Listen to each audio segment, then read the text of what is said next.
Moi, référence na yesika talelaka, faut ça pas na tata. Et il y a des choses dans le ministère au cours de l'ango. Choses dans la tata de souki. Fils. Moi, je n'ai pas de malade.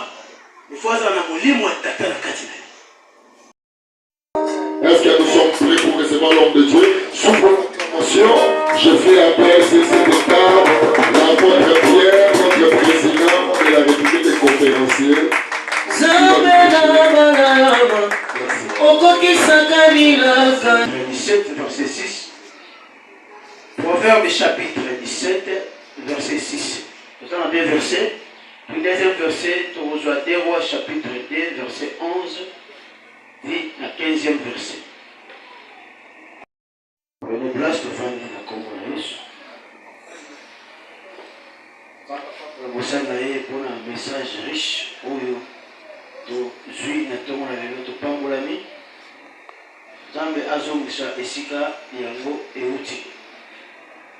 Notre grand thème toujours parlé sur l'importance d'avoir un père dans le ministère. Il a parlé dans ce thème sur l'esprit du père. L'esprit du père. Moi sous-thème dans le lelo. L'esprit du père. Molimo ya tata na kati na mwana. Soutien oyo comme biso to toucher moke l'église, to toucher moke bana, pe to toucher batata to kotambola na tata pe na bana. Bible lobi bakoko bazali ba couronne ya bakoko na bango. Ba vieillard bazali ba couronne ya bakoko na bango. Mais ma papa, bazali ba gloire pour la bana na ba. Tu dois définir qui est le père, qui est le fils. Nani aza mwana, nani aza tata. Babi na biso le fils, to bani na mwana, le fils babi tout être humain qui est considéré par rapport à son père. Ou à sa mère, soit à un des deux. Azali, il est descendant direct, quel que soit leur sexe. Mwana, Azam Mouto bazo considéré et pas y a pas parents, soit tata ko maman nzela tata, ton nzela ya maman. Si tata reconnaître moi na té, et ça difficile pour cela to bengaka bana mususu na nzela les enfants de la rue. To bengaka bana balabala kota ate. Mais si on appelle ça kombo ya balabala parce que l'influence ya tata na kati ya bana wana ezate. L'influence ya maman na kati ya bana wana pesate. Donc moi n'a pas à honorer, moi n'a pas à considérer la société, il faudrait avoir la référence. Et référence, il faut la papa, tata ou ton maman.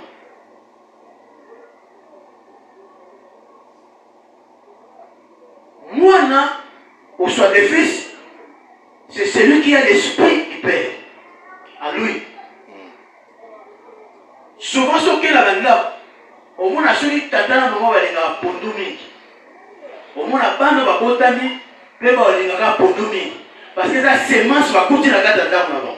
Tellement papa il y a pondu. Papa na maman va comment un esprit à pondu.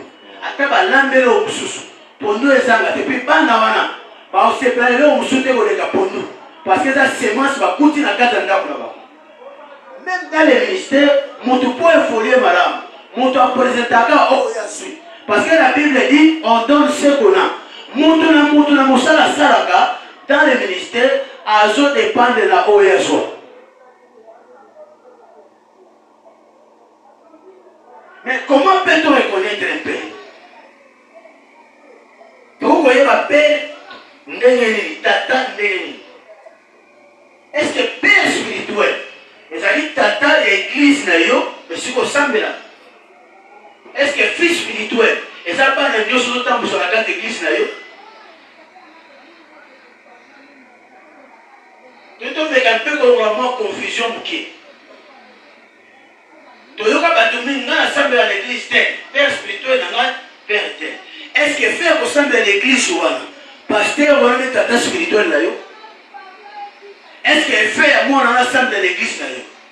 Moi dans un fils spirituel là yo. Donc soit définition d'un père.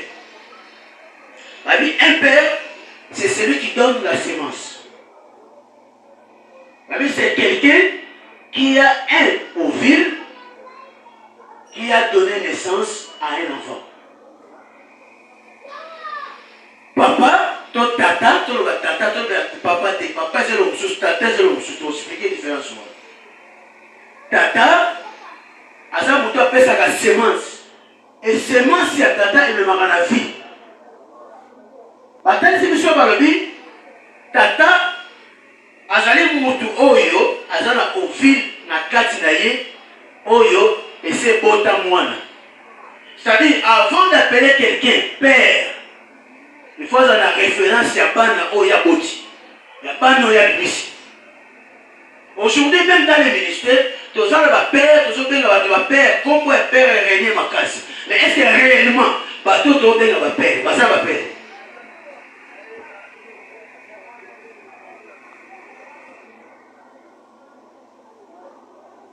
Au fil, on essaie de moine. Et ça, simplement, sémence et malam, on doit optimiser moine. Donc, ça dit, père Azam Moutou Oyo, a suivi moine dans les néants, donc on a passé na yo moine aux alalités. Mais père a fait exister yo. Et l'oko exate, a zongi ici à mon avis. A bini ici à mon avis sur bateau.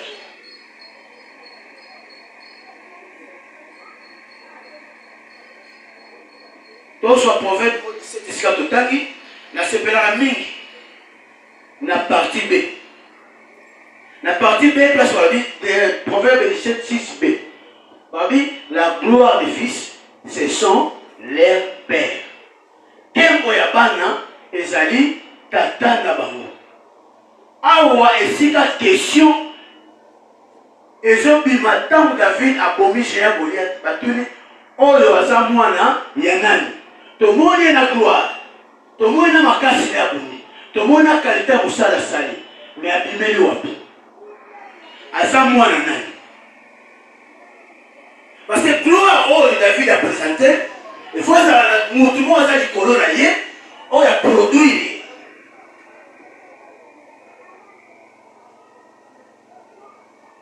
Mais pourquoi la gloire des fils se trouve chez les pères? Et là, quand le père donne la vie et le savoir. Papa, tata, na kati na ye, ademisaka bomoi, pe ademisaka connaissance.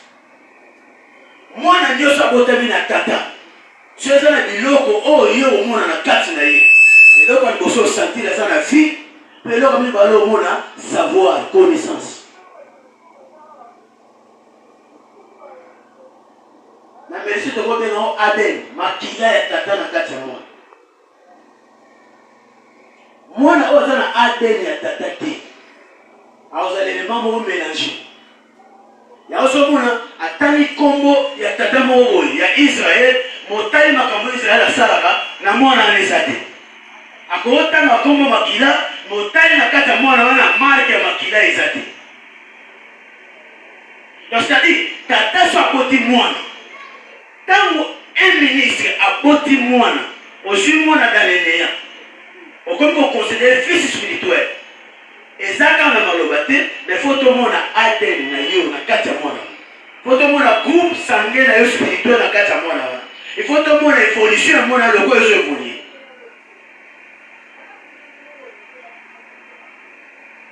Les pères spirituels, azali sacré. Il y a un peu de monde ici comme toi, la père spirituel, Asa sacré. Pourquoi Asa sacré? Asa sacré à cause de son appel et à cause de son onction. Appel et tata, na onction d'amba pessier, il y a un salaire de père à comme sacré. Oui. Oui. Donc, on soit autoproclamé, donc consacré à l'église. Le quoi la pasteur, le quoi l'évangéliste, le lokola sonani mais so oza na perte te ozalaka sous onction ya moto akosakre yo. Est-ce que tu comprends malamu? Relation ya tata na mwana même dans les ministères ezalaka na masolo te mais eza na bapratique eza na bafait eza na baresultat oyo esengeli monana. À partir de résultat, tu vas comprendre que oh ça moi n'est pas bon.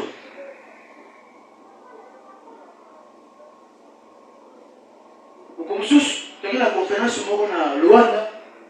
Na pas répété que père spirituel dans la qui incliné na kata, avec incliné na kata conférence. Il a des quêtes, ngala ina ciment na yote. La conférence au Mona, on dit hôtel ya. Parce que comme on t'a dit, muto te hawa azote ya ndemo na muto ese ba ute sika moko ngabele baito zoka pele zaka fanga tona tuni na suka tanto sisi bato tuna ngaya babia babia somo eleka komo na ete ateka mingi zote ese ba ute sika moko ngabi komo na no komo ete bala singa photo na ye na yebise c'est mon père. La père spirituelle, on a bien, tu y es bien qu'à force de la peine là, parce que la tendance na bino, n'ande besoin même la macam, et ça quand des mots. Mais ça le quoi la montement a été des fois. Malgré les contenus différents, malgré les versets différents, mais les sous-tacs n'a plus besoin quand des mots. Pour l'année, na bimi na ovile spirituel, ou ça na kati na ye. Na zala qui te na passé, mais abili singae l'existence na commis na présent. Donc, nous sommes dans le salle. Et ça, on a su pas là. Les autres, comme il y a temps, tous ont acheté référence. On a peine à ça les lois en Zambie. La langage, on a peine à ça les lois en Zambie. On a besoin de na dit moi, na moko, na 3 ans, sur 4 ans, a changé 5 ministères. Aliga comme un ça 5 ministères dans 3 ans. À ça, c'est l'évangéliste, ça, l'équipe pasteur, à l'équipe apôtre, puis comme un docteur. Donc, tu ne sais pas comment nous sommes pour ça, ni. Tout n'a pas fonctionné comme on a joué ça, ni à ébipéter. Pour aïe collater. On a des problèmes de ça dans le lieu.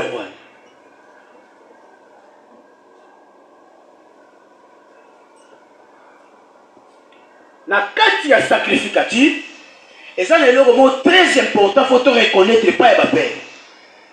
Dans le sacrificatoire, il faut te reconnaître le mot très important et pas et père. C'est l'alliance.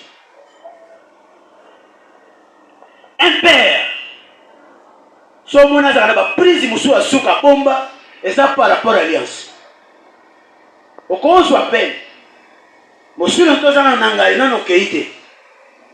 Il y a une alliance qui ne fonctionne. Au cours de la Bakao, je suis là, je suis là, mais l'alliance a tâté au défendre. Même dès au Cabo, on a tout fait là. On a comme visionnaire quelque part. On a aussi l'ensemble. Mais ça, le problème, c'est aussi venir dans le salle. Les dieux de mon père. Les dieux de mon père. Au bon salamango, c'est un principe à ma classe dans le ministère. Il y a des choses à la tata, on a le logo à la tata.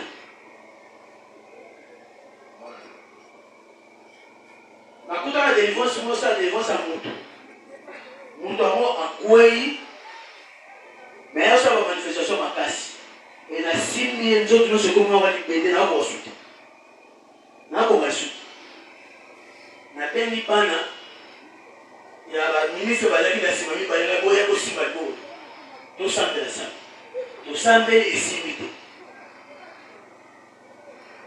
L'esprit est télémique. Et celui que tout le monde a mon choix, c'est quand il y a qui va finir. Souviens-toi de ton alliance avec ton serviteur. Et dans le bien de l'onction prise des jours, il y a un moyen. Et quand on est signé, tout est sinkao.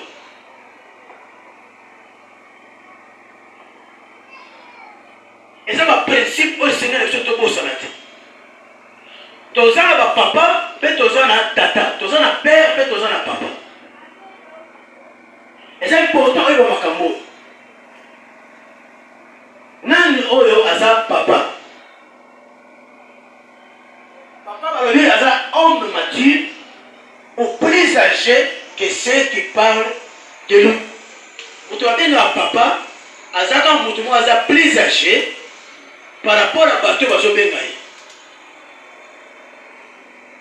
Babi certains hommes qui a la raison. Moussala papa, les agaga a formé, à l'âge avancé, a formé Moutou. Mais a eu charge, il y a Moutouan. Mais tandis que père, c'est celui qui donne la sémence. Et babi, la sémence qui amène dans la vie. Na aspect religieux, donc on soit papa le va mettre. On va mettre les béliers pour la lobby. On va mettre les béliers. Ba mentor, ba comme tout temps ba toyebi wa, ba mentor, ba père fonctionnaire, ba comme tout peut ça le temps. Tout ça sont des pères. Ba rose a tammi les problèmes. Mais père spirituel, azaka moko. A cause à lui balete moko. So comme tâtonner le père spirituel, il faut revoir source là. Au bimari wapi. Nani adimisa yo. Avant au coma d'existence. Nani a soit qui yo, pas kotisa yo. Nani a kotisa yo. Les autres je vais dire qu'on continue au soir. Il faut que continue sur quel va bétani au coup de rosé bébé. On a un problème. Soit t'as dit côté comme ça, moi matati, la chapeau de matati la bateau. Jamais. Et ma bête. Est-ce que le coup de la macambo le va payer? Soit la zaté. Le colonne, là, la chapeau au bord à ma bête.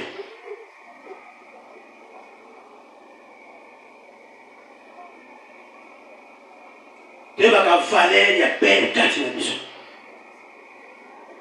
Quand on fait la main à mon collègue, quand elle a touché point à la rébellion, moi, on a fait la rébellion, qui m'a pour la paix, il m'a zappé, point de repère, il y a moi. Moi, référence, il y a si qu'à taler là, il faut que ça pas la tata. Et il y a des choses dans le ministère au coup de l'amour. Choses dans la tata de souki. Les gens qui ont savoir le souka. Mais comment on dit ça? Na be man père. Père a eu des na connaissance na la sala ngo oui. Papa simbaka oui, c'est le coup de simbaka na père au sala sim. Na au sala ka le ngi sala. Mais les autres dans la génération moko osali très difficile. Ba serviteur nyo so bazali le wanza. Tata zate. Et il y a des fois quand même la rébellion ça causé et pas la tata. Tata mort, avec mon fils, mais dans la sémence, on peut savoir un petit.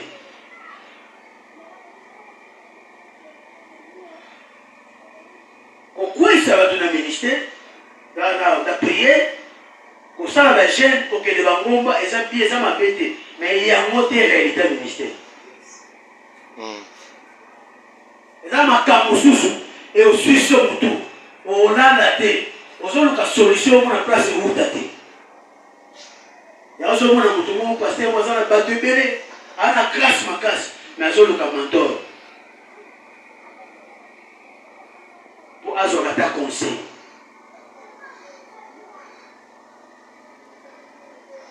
il faut que l'esprit du Père repose sur le Fils. Moi même na tambola malam il faut ça na molimo tata na katina. Si on me lit, on t'a dit à et on comprend les réalités. La gloire du Père se manifeste au Fils quand il défend l'identité de son Père. Moi, je suis un tombe la tata. On se tombe l'identité de tata. esika gloire na eza. Jésus alobi naye kosala volonté na ngai te. Naye kosala volonté ya mutu oyo atinda ngai. Naye biso yo moko ministère kosala eloko asika oyo osalisa te. Nyonso osala lelo bato bazali likolo na osi basala yango. Soso beti so mutu peut-être oza na répète. Oza na mutu kotalelaka te nde osala makambo. Eza na mutu akosungo te yango so beti so mutu. Soso na sommet likolo na yo. Nyonso ekwe likolo na yo. Et yo ozala protéger.